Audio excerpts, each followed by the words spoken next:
आशाताई दुधमल आणि गणेश यांचं लग्न 15 वर्षापूर्वी आंदेगाव येथे रीतिरिवाजाप्रमाणे झालं. 3 वर्ष सुखानं संसार केले. त्यानंतर संशयावरून पती पत्नीमध्ये वाद झाला आणि मारून घराबाहेर हाकललं. ही काही चांगली गोष्ट नाही. आशाताई दुधमल ह्या माहेरी आल्यानंतर लगेच त्यांच्या नवऱ्याने पत्नी दुसरी केली. मी एक सामाजिक कार्यकर्ती असल्यामुळे माझ्या परीने होईल ते मुलाला शिक्षण शिकवलं. आता मुलगा मोठा झालेला आहे.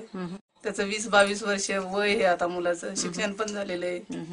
तर त्याच्या म्हणजे घरचा प्रॉपर्टी मध्ये हिस्सा म्हणून मिळावं याच्यासाठी मी प्रयत्न करते. आता प्रयत्न काय हेच आता असंच राहून गेले. अगोदर केली होती केस वगैरे लग्न केल्यामुळे दुसरं, तर काय त्याचा पाठपुरावा काय केला नाही. म्हणजे तेवढा मी असं म्हणजे मी पण कमी पडले थोडस पाठपुरावा करण्यामध्ये. त्याच्यानंतर केलं. परवा मी 2-3 महिन्याखाली जाऊन आले 2दा-3दा. अच्छा. माझ्या कार्यकर्त्या होत्या सोबत, त्यांच्या सोबत जाऊन आले. घरी जाऊन प्रत्यक्ष बोलले. समाधानकारक काही उत्तर मिळाले, पण नुसतं असं उत्तरच मिळाले. मग प्रत्यक्ष काही असं वाटत नाही मला. असं म्हणजे अशी जर परिस्थिती जर आता बघितली तर कसं मग असं एक ढोबळ भाषामध्ये बोलल्यासारखा अधिकार आहे. माझी पहिली पत्नी फक्त एवढंच द्याय घ्यायला काही नाही, तर द्यायचं म्हणलं की थोडस बरंच काही असं काही मनामध्ये असं वाटतंय. असं म्हणजे मला तेवढं मोकळं वाटत नाही.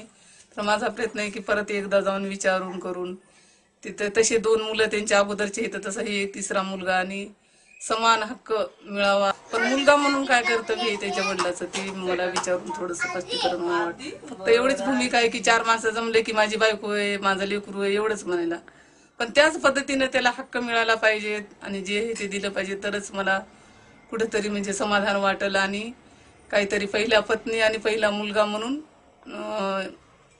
निष्कर्ष लागला असं मला वाटतंय. असं अशा गणेश काळबांडे यांचं असं म्हणणं आहे की 2005च्या कायद्याची अंमलबजावणी करून योग्य ते न्याय महिलाला दिलं तर महिलावरचा अत्याचार थांबल आणि परित्यक्ताचं प्रमाण कमी होईल असं त्यांचं म्हणणं आहे.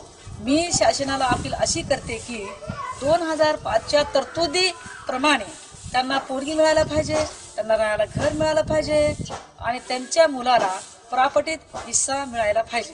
फोन नंबर 02468, फोन नंबर 244621 या फोन नंबरवर संपर्क करून माननीय गटविकास अधिकारी साहेबांना आशाताईच्या प्रश्नाला न्याय देण्यासाठी सांगावं. हे माझा समुदाय. मी शांता येवतीकर, राज्य महाराष्ट्र, इंडिया अनहर्ड साठी.